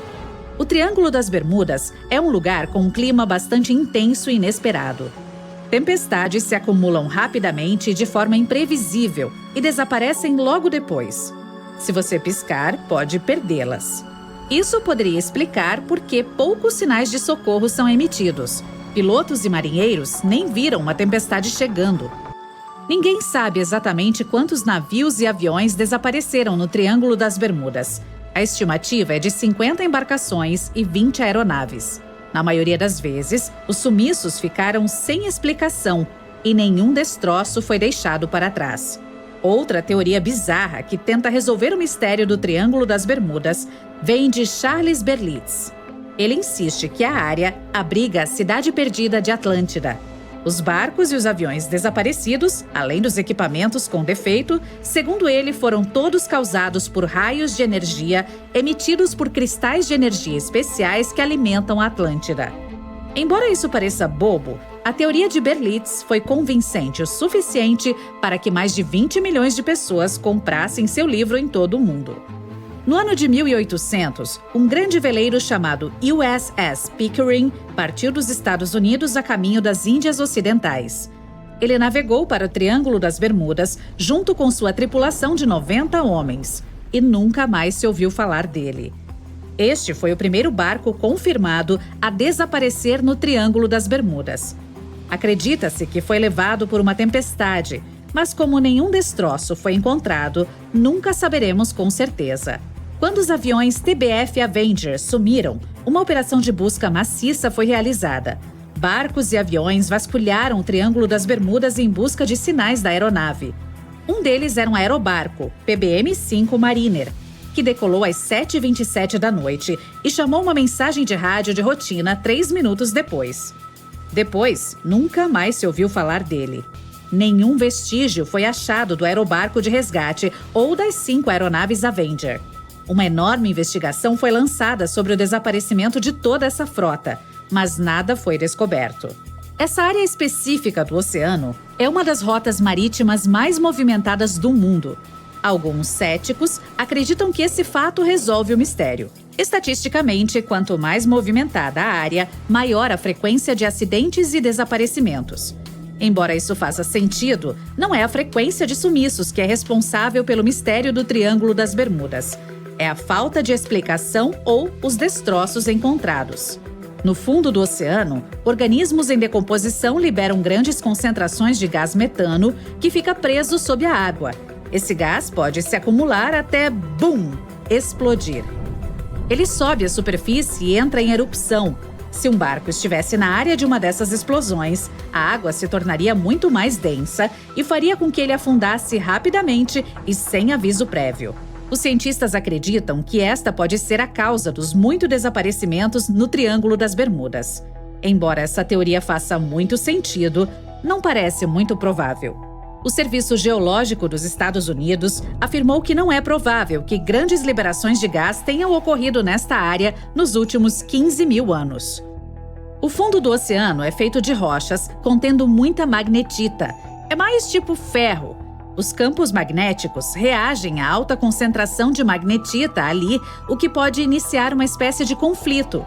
Muitas vezes, isso pode levar a várias anomalias climáticas e, como resultado, a problemas de navegação. E, naturalmente, quaisquer mudanças no solo oceânico ou nos campos magnéticos da Terra influenciam muito o Triângulo das Bermudas. Como o campo magnético está em constante movimento, também pode estar levando o Triângulo das Bermudas com ele. Agora que as pessoas sabem onde fica o local, é fácil evitá-lo. Supostamente, ele se move para o leste junto com os polos magnéticos, mas os cientistas ainda não conseguem responder onde exatamente estará em alguns anos. Algumas pessoas atribuem todos os desastres à atividade paranormal extraterrestre, outras supõem que tudo se trata de fenômenos naturais furiosos. Há outro triângulo no Lago Michigan. Assim como o que fica perto das Bermudas, o de Michigan tem uma reputação sombria por alguns desaparecimentos. O primeiro foi registrado em 1679. Um grande navio, um dos maiores da época, partiu em expedição, mas depois de entrar no sinistro triângulo, nunca mais voltou. Muito mais tarde, uma aeronave desapareceu ali. O céu geralmente é muito claro na região, mas em 1883, algumas pessoas testemunharam coisas anormais por lá. Algumas afirmam ter visto grandes blocos de gelo caindo, e a tripulação até conseguiu pegar um como uma prova concreta. Enquanto isso, existe uma área misteriosa do Oceano Pacífico, outro triângulo sinistro. Na costa sul do Japão, não muito longe de Tóquio, há um mar onde muitas embarcações encontraram seu destino, desaparecendo sem deixar rastro. O lugar é chamado de Triângulo do Dragão. Alguns cientistas acreditam que a causa das anomalias sejam as mudanças ambientais. Também há uma concentração muito alta de hidratos de metano no fundo do oceano, na área do Triângulo do Pacífico. Você está se desviando do seu curso original e navegando na direção errada. Há o Mar do Caribe, perto do Triângulo, salpicado de pequenas ilhas. O fundo do mar aqui não é profundo. O navio pode entrar em águas rasas. E agora ele está encalhando em um banco de areia e você não tem ideia de onde está. Se isso fosse no século XXI, o capitão seria capaz de chegar à costa usando GPS e outros meios de navegação modernos. Mas o mais interessante é que a bússola funcionaria corretamente desta vez, já que o Polo Norte magnético já não coincide com o verdadeiro há muito tempo no território do Triângulo das Bermudas. A linha agônica está em algum lugar longe daqui. Não há problemas com a navegação agora, mas por alguma razão, é aqui que as embarcações desaparecem. Aliás, não só aqui. Em todo o Oceano Atlântico, há áreas onde muitas outras sumiram. O Triângulo das Bermudas nem está no top 10 desses locais. Uma das principais razões pelas quais muitos barcos se perdem é que uma das rotas marítimas mais populares do Atlântico passa pelo Triângulo das Bermudas. E quanto mais tráfego em um lugar, mais naufrágios. Simples probabilidade. Então, só começa a ficar estranho. Outras teorias dizem que há uma fenda espaço-tempo na região. Navios e aviões caem nessa fenda e acabam no passado ou no futuro. Mas não há uma única prova desse mito, nem razão para pensar que a fenda está escondida em algum lugar aqui. A base de uma civilização extraterrestre está localizada no Triângulo das Bermudas. Visitantes de outras galáxias roubam embarcações marítimas e a tripulação, para que ninguém encontre os destroços. Esse também é um mito popular que não tem base científica. O Kraken vive em algum lugar no Triângulo. É uma lula enorme que afunda barcos e também é uma lenda que os marinheiros contam uns aos outros. No entanto, lulas gigantes vivem nas profundezas do oceano. Elas podem crescer até o tamanho de meio vagão de trem, mas nenhum caso foi registrado em que afundassem uma grande embarcação. E na área do Triângulo das Bermudas, elas nunca foram vistas. As pessoas no passado não sabiam da existência dessas criaturas. Então, quando as viram pela primeira vez, as descreveram como monstros enormes e terríveis. Lulas gigantes são alguns dos animais mais ariscos da Terra, e os cientistas tiveram que usar equipamentos de sonar para encontrá-los. Eles não gostam de sair das profundezas escuras e provavelmente têm medo do som de qualquer navio. Então, isso deve detonar a teoria da lula como suspeita. A parte mais fria do nosso planeta, a Antártica, continua nos surpreendendo. Dê uma olhada na chamada Cachoeira de Sangue. A água avermelhada cai pelo gelo branco. Os cientistas concluíram que a cor está relacionada ao ferro. A água proveniente da geleira oxida e enferruja quando exposta ao oxigênio, originando a cor vermelha. Suba no Monte Gandeng.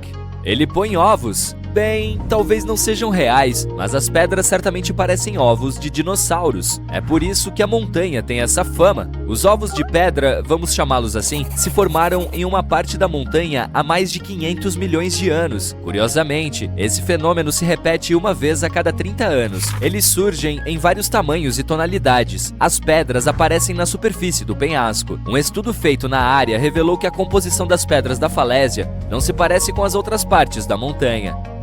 Aqui, as rochas calcárias são predominantes e mais propensas à erosão. Amadurecem dia após dia. Levou 3 décadas para as pedras adquirirem a forma de ovo. No entanto, ainda é um mistério como essas formações rochosas podem ser tão perfeitamente esféricas e lisas. Segundo os cientistas, os ovos de pedra têm um núcleo orgânico, feito de conchas, restos de plantas, dentes de peixes e esqueletos. Talvez essa seja a explicação. O vilarejo de Gulu fica perto dos ovos de pedra, os quais os moradores acreditam que são sagrados e os associam à boa sorte. Na verdade, quase todas as famílias têm um desses ovos em casa.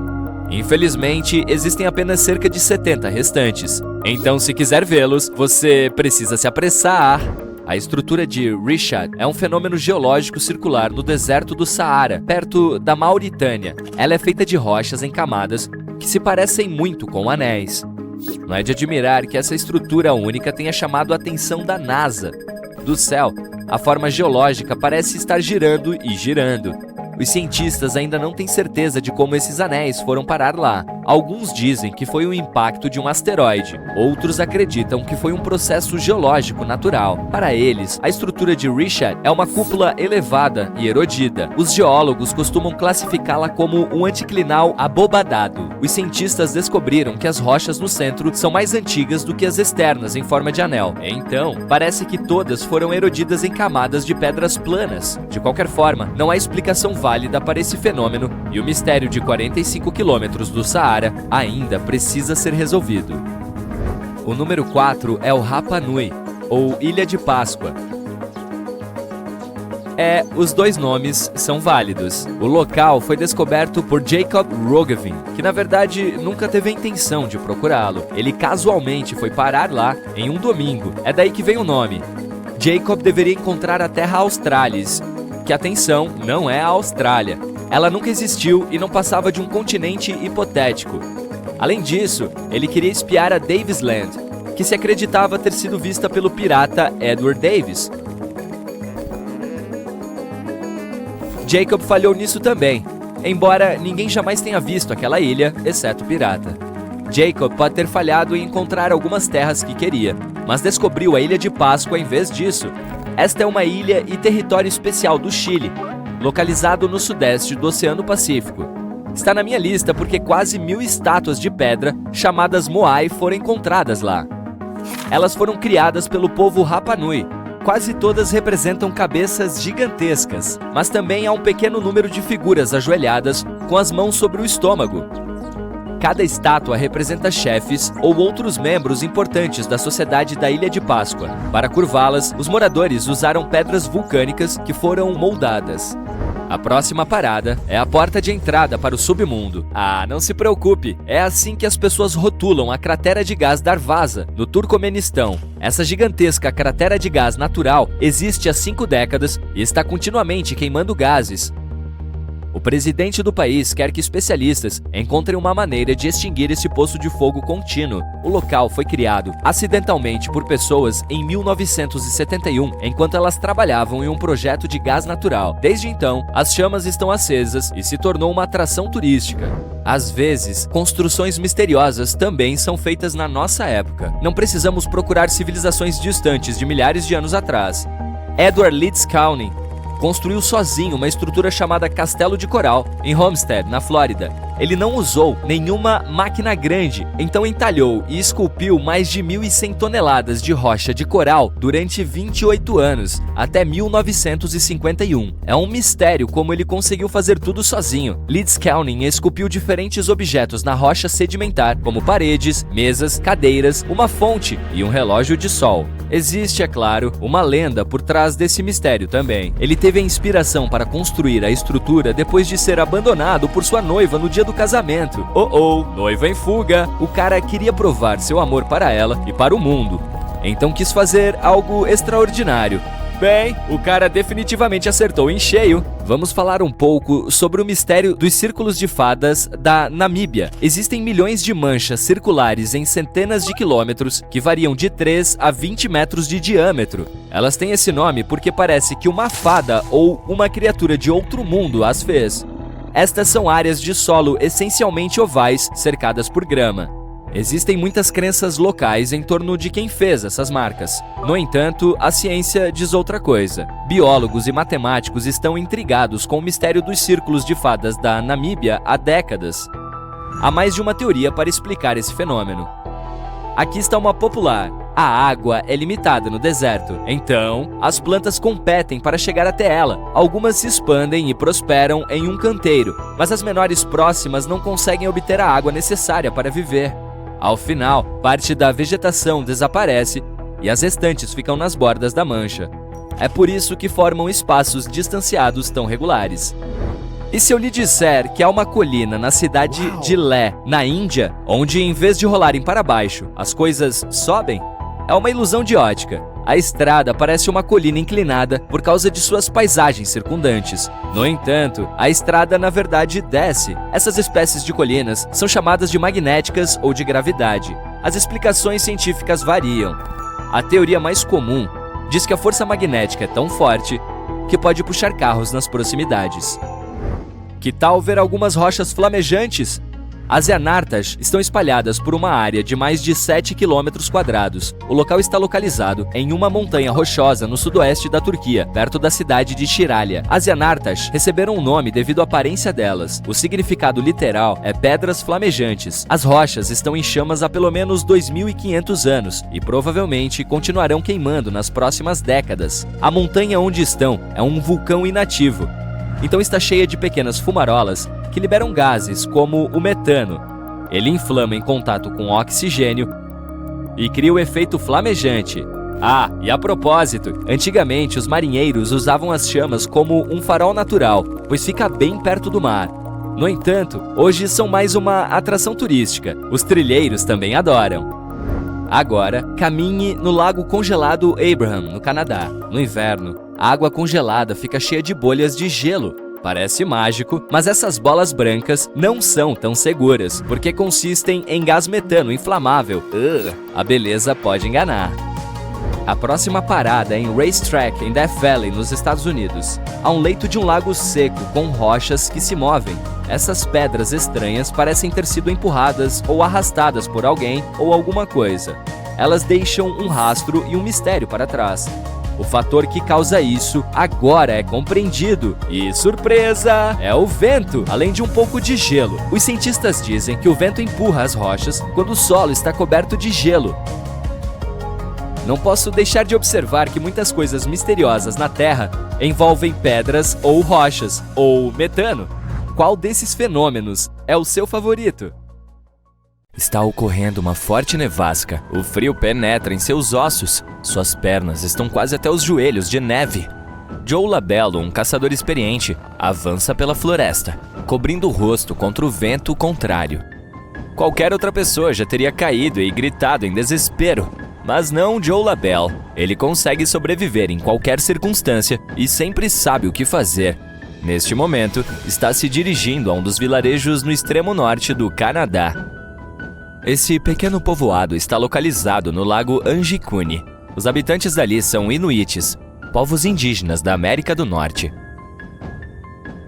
Joe não come nem bebe há muito tempo. Ele precisa dormir bem e comer uma refeição quente, o que espera conseguir com os hospitaleiros inuites. Por entre as árvores e uma névoa branca, o cara percebe as silhuetas das tendas. A fumaça está saindo de algumas casas. Joe provavelmente chegará a tempo para o almoço.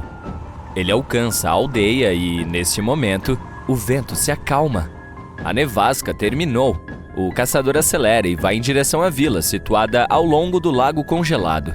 É estranho, mas não há habitantes em lugar algum. Provavelmente, todos estão sentados em suas casas esperando a nevasca passar. Alô! Joe diz em voz alta, mas não obtém resposta. Ótimo! A fumaça está saindo da tenda. Joe bate na parede, mas ninguém abre.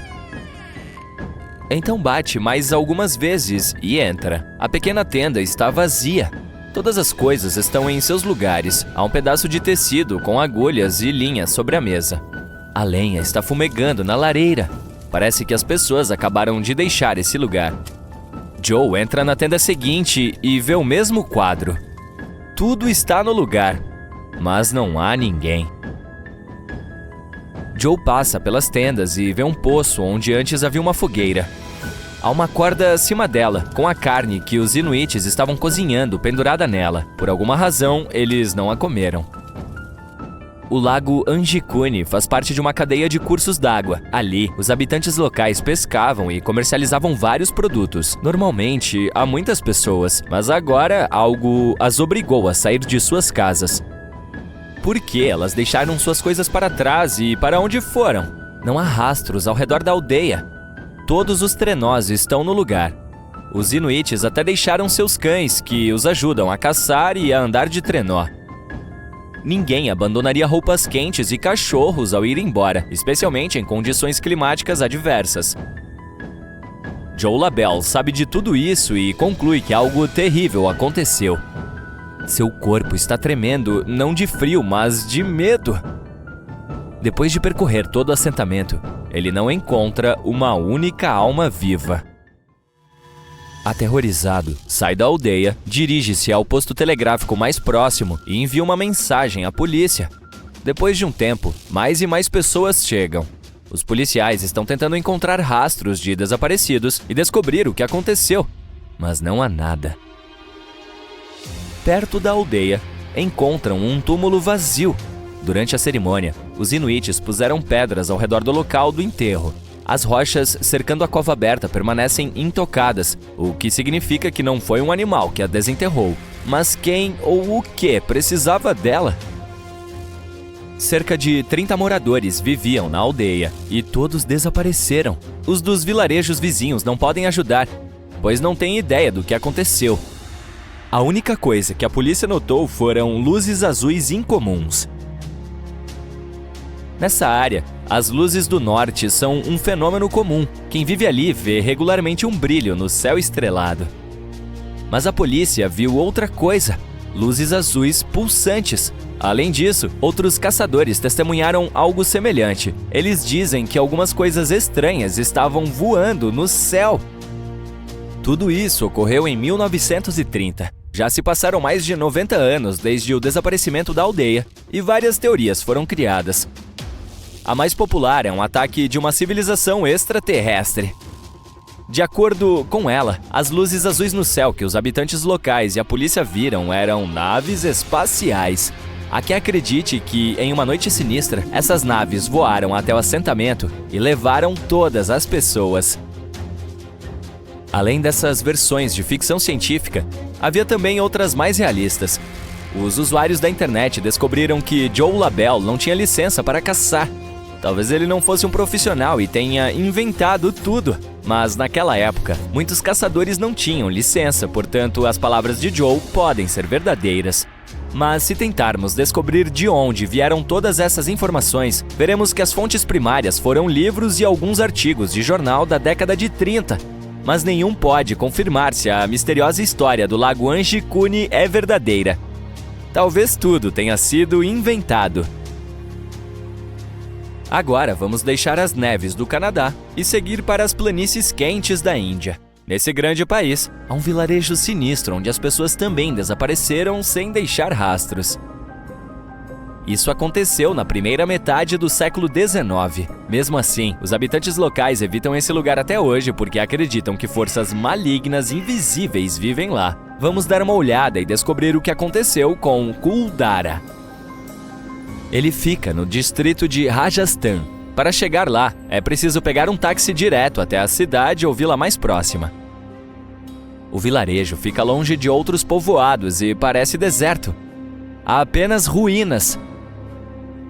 Parece que os arqueólogos recentemente escavaram esse lugar do chão e o deixaram aqui. Mas essa não é uma cidade antiga. Foi abandonada há mais de 200 anos.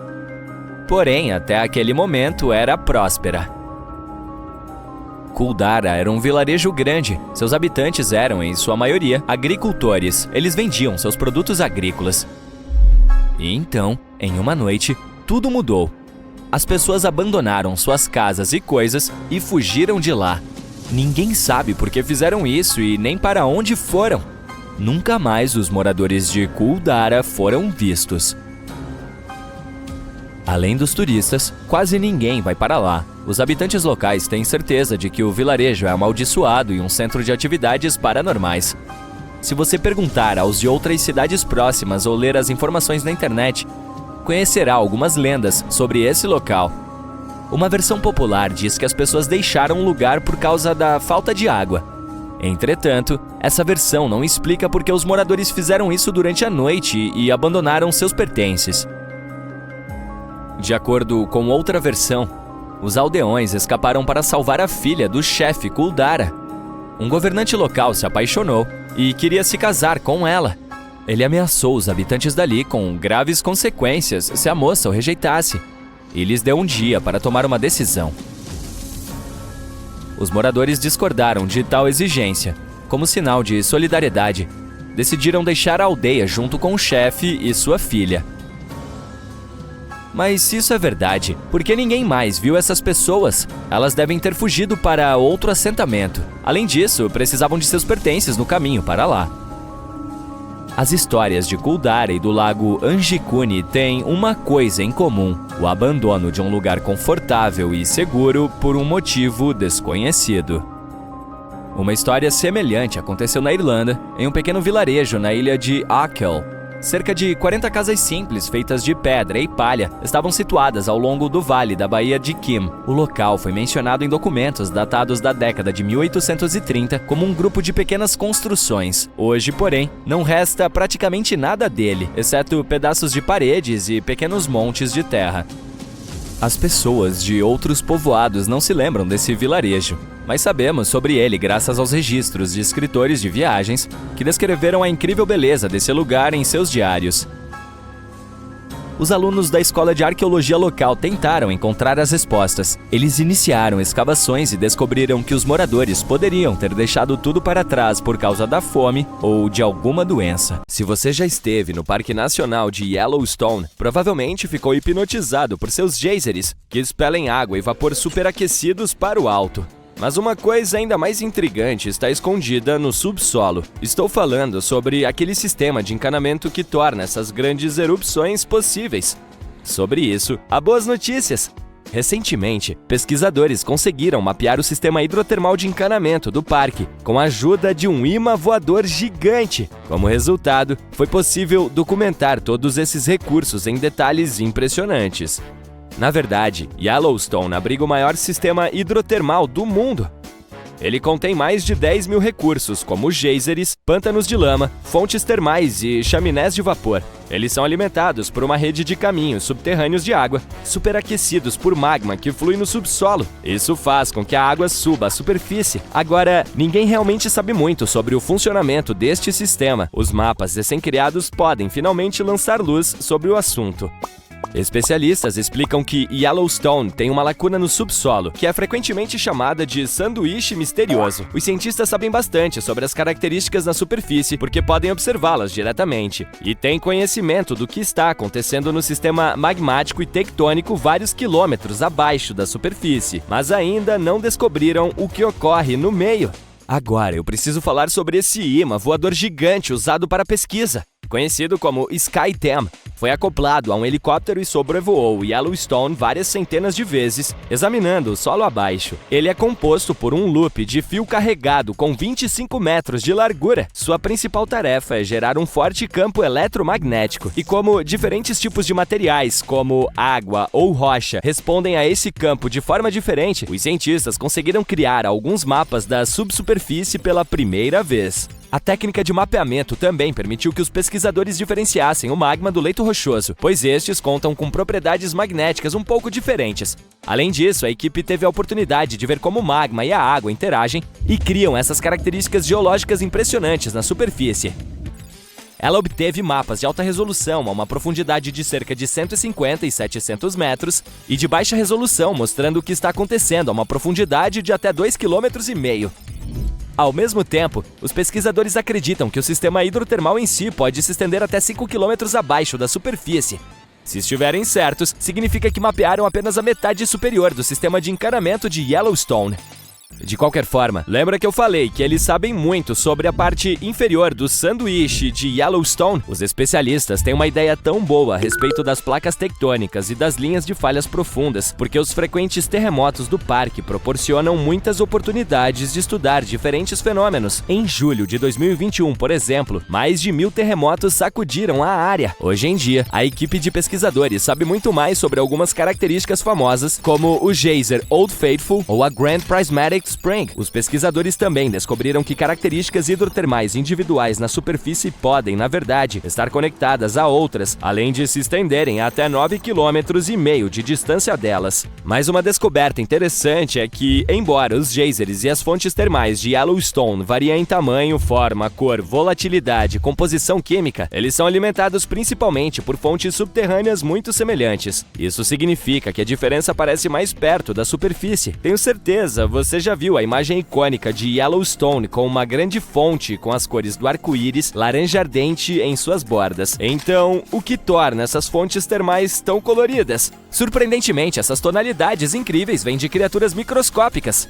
As temperaturas nas fontes são tão altas que podem cozinhar uma pessoa com facilidade e rapidez. Além disso, a água é muito ácida, como o líquido de uma bateria de carro, mas há certos tipos de micróbios que adoram o calor e não se importam com essas condições malucas. Pode-se até dizer que estão se desenvolvendo ali. Portanto, cada anel de cor diferente é, na maioria dos casos, habitado por bactérias diferentes, e cada espécie está adaptada a uma determinada temperatura ou nível de pH, que mede o grau de acidez desse ou daquele ambiente. Por exemplo, veja a Grand Prismatic Spring. Sim, a icônica. Suas tonalidades de arco-íris provavelmente indicam a diversidade de micróbios que vivem ali. Então, começando pelo centro da fonte termal, você pode ver uma linda cor azul marinho ali. É onde a temperatura da água é mais alta, chegando a 87 graus. porque essa área fica bem acima da fonte subterrânea. A água é quente demais até mesmo para os micróbios. É por isso que a que se vê é principalmente limpa.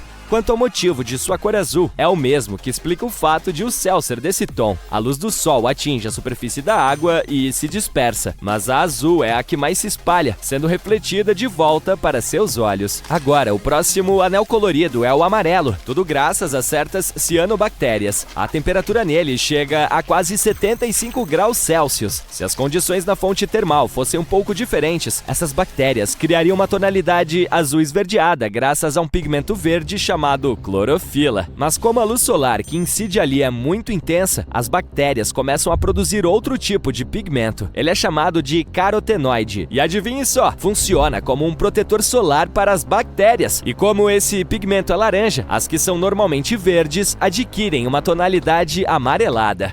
E finalmente, temos aquela cor laranja brilhante mais próxima das bordas da Prismatic Spring. Lá é um pouco mais frio, cerca de 65 graus. Nessa parte da fonte, é possível encontrar vários tipos de bactérias. Todas produzem substâncias que dão ao local essa cor laranja brilhante. E finalmente, bem nas beiras da fonte, a temperatura é mais fria, cerca de 55 graus, e uma maior variedade de micróbios pode sobreviver ali. Todos eles combinados dão essa tonalidade marrom avermelhada. Mas os cientistas acreditam que as pessoas e suas atividades podem ter influenciado as cores das características hidrotermais de Yellowstone. Por exemplo, no passado, as temperaturas na Morning Glory Pool costumavam ser muito mais altas do que hoje. É por essa razão que sua cor era um azul profundo. Porém, o lixo começou a se acumular por lá e parte dele entupiu a ventilação. Isso fez com que as temperaturas caíssem, o que levou ao crescimento microbiano. Como resultado, aquela bonita cor azul se transformou em laranja amarelado. Quanto aos geysers de Yellowstone, o mais famoso é chamado Old Faithful. Ele recebeu esse nome no final do século XIX pela maneira como suas erupções eram regulares. Este geyser é mais ativo do que os outros, irrompendo cerca de 20 vezes por dia. Cada um desses magníficos eventos dura de 1 a 5 minutos, e a fonte de água fumegante pode atingir uma altura de 55 metros.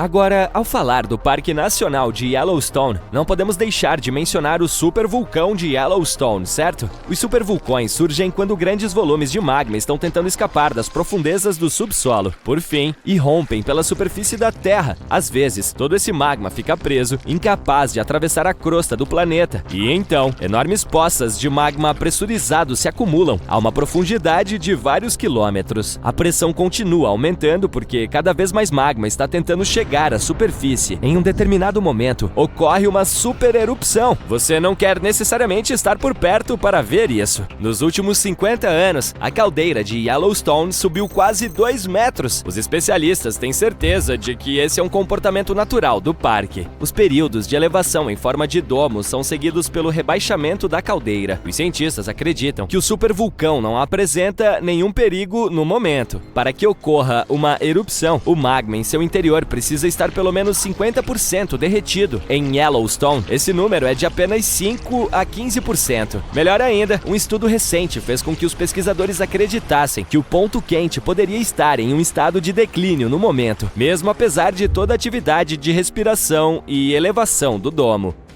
Houve pelo menos 3 outras supererupções na história do vulcão Yellowstone. Elas aconteceram há 2,1 milhões, 1,3 milhão e 640 mil anos, muito antes desse vídeo. A mais recente foi chamada de Erupção Lava Creek e formou a caldeira de Yellowstone depois de expelir 1000 quilômetros cúbicos de rocha, poeira e cinzas vulcânicas. Não, obrigado, vou passar.